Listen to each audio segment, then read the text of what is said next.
तो वो बहुत ही लाडली थी, ज्यादा इतनी लाडली थी कि भाई भी जब पानी भी नहीं पीते थे तब भी बहन को साथ में करवा चौथ मनाने की कथा। तो पहली बार पहली बार करवा चौथ है शादी के बाद, तो पियर में रहते हैं शादी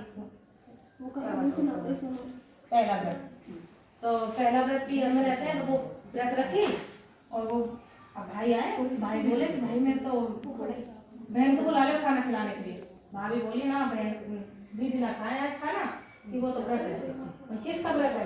करवा चौथ का। अब करवा चौथ का उनकी बीवियां रखी थी, उन्हें पता था कितना हार्ड व्रत है।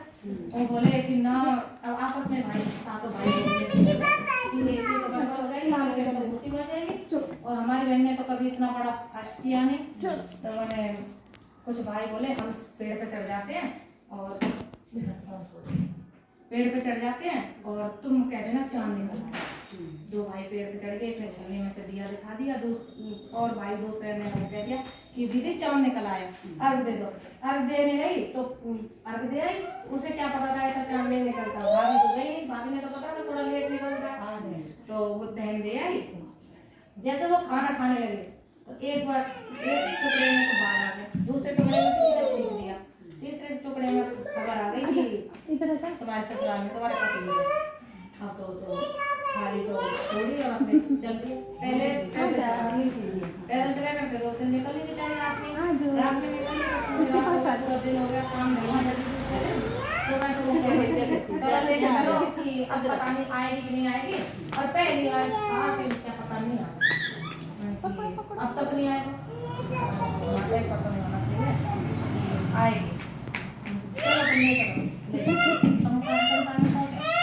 अब वो आई और देखा तो कोई भी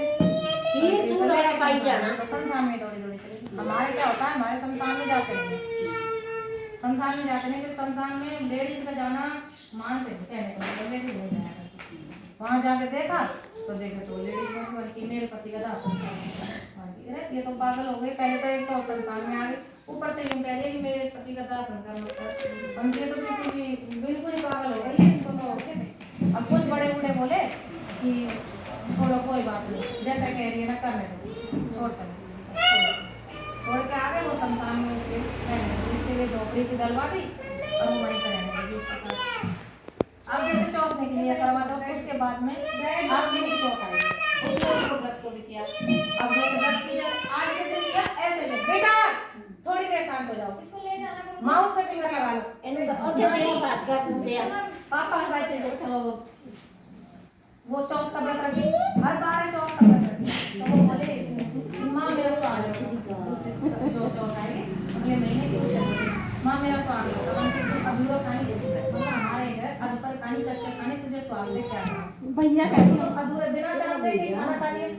हमारे ना कहानी सुन के भी पानी नहीं पिया करते, लेकिन तो क्या है सब में ये ट्रेंड चल गया है कि पानी सुनते ही चाय पानी पी लेते हैं, लेकिन ये खाना नहीं चाहिए। और फिर चांद देख के ही खाना चाहिए, जबकि उसने चांद भैया ने वैसा बना दिया, अपना नकली चांद बना दिया था।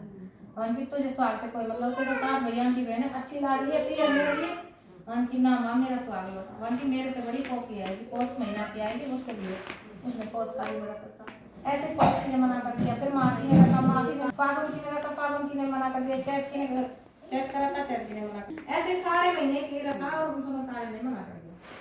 फिर लास्ट में कुआर की गई जो पिछला महीना निकल जाए, जिसमें नवरात्रि आते हैं, उसकी आई, उसने व्रत रखा और खूब ऐसे जैसे हम कथा सुन रहे हैं ऐसे कथा सुनी खूब बढ़िया।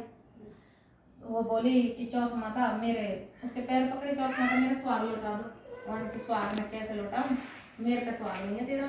और वो चौथ माता आएगी, ये करवा चौथ वो सबसे बढ़िया, हमने सब बहनों में सबसे बढ़िया वो आएगी। वो इतनी खूंखार है, मैं कहने का मतलब उसके तू पैर मत छोड़िए, तेरे को मारेगी भी काटेगी भी, लेकिन उसके पैर मत छोड़िए। और ठीक है करवा चौथ आई, उसने व्रत रखा, ऐसे जैसे आप कहानी सुन रहे ऐसे सुनी, बेचारी ने उसने तो अकेली सुनी, शमशान में कोई जाता उसके कथा सुनी, आई माता उसके पैर पकड़िए तो बोली कि माँ मेरा स्वाग लौटा। वन की अधूरा कहानी, तुझे स्वाग से क्या काम है, तेरे तो 7 भैया हैं, अच्छी भली तू लाडली है, पियर में लगी है, तुझे स्वाग से कोई मतलब नहीं, वरना मेरा स्वाग लौटाओ, माँ मेरे ऐसे ना काम चले। खूब उसको मारा बन की, मैं तो और लेडीजों में बांट आई, उनका हमारा स्वाग करे, उन्होंने व्रत रखे थे और बढ़िया रखती हैं वो, मैं तो उन्होंने बांट आई, अब मेरे पास नहीं है। उनकी जो भी कुछ बचा हो मेरे को लौटाओ। जैसे जो बांटते जैसे चीज कोई चीज हम खा कर देते तो कुछ रह जाता ना हाथों में, तो ऐसे उसके हाथों में रह गया, तो उसने मुंह में डाला, हरे हरे करके खड़ा हो गया। और वो माता ने पैर झोपड़ी में मारा तो वो मैल हो गया, मैल बन गया। उसकी ननद रोटी लेके आया करती, क्योंकि अब सास को तो यूं अपनी इज्जत तो बचानी रहे कि बहू शमशान में बैठी है तो उसको रोटी भी नहीं दे रही, तो ऐसे कोई ना कहे, इसलिए वो ननद वहाँ रोटी 4 रोटी सुबह लेके आया करती, 4 शाम को लेके आया करती। और उसने शाम को रात को जब रोटी लेके आई, उसने तो वहाँ हवेली देखी, हवेली देख के लौट गई, भाई ये तो कुछ कोई साहूकार ने बना ली है, और मेरी भाभी तो कहीं चली गई होगी, भैया को कोई खा गया होगा। और कि अब कैसे, जैसे वो पीछे उसकी पीठ फिरी, जैसे जाने लगी अपने घर, तो भाभी की नजर पड़ी। भाभी बोली दीदी वापस आ जाओ, हम यही हैं। देखे तो भैया भी अंदर और भाभी भी, दोनों खूब बढ़िया बैठे। आंटी तुम जाओ मम्मी के पास और मम्मी से बोलो अब भैया जिंदे, तुम्हारे भैया जिंदे हो गए और ले जाएंगे हम। ठीक है ले जाएंगे। अब माँ के पास गई दौड़ी दौड़ी, भाई बहन तो पूरी नहीं संभाली थी भैया को देख के, माँ के पास गई। माँ को भरोसा ना हो, भरोसा किसी को भी ना हो, ये तो कहानी है, लेकिन ये सच की बात है, पहले सच था। अब के तो भगवान पता नहीं हम में है कितना है पता नहीं, लेकिन पहले सच था। वो बोली माँ कि कोई नहीं जीवित हो गया, अगर हो गया तो मेरे रोते रोते अंधी हो गई, मेरी तो रोशनी आ जाए आंखों की, और मेरे दूध की धार उसके मुँह में चली जाए, तब मुझे विश्वास है। ऐसा ही हुआ, चौथ माता ने उसके मुंह में दूध की धार दे दी, उसकी आंखों से देखने लग गया। चौथ माता अब वो तो अच्छी शक्तियों में लेके गई अपने गाजे बाजे से अपने बेटे को लेके, और बहू के बाल सास तुम्हारे बाल, सास कह रही थी तेरी भाभी तू मेरे शमशान में पड़ी रही, व्रत करी, वहीं की चौथ माता के भागे, किसी के भागना, माता रानी सबके अखंड सौभाग्य रखी हो, और जो भी तुम्हारा व्रत करे ना करे, जो भी उनका चौथ माता जैसे सुनने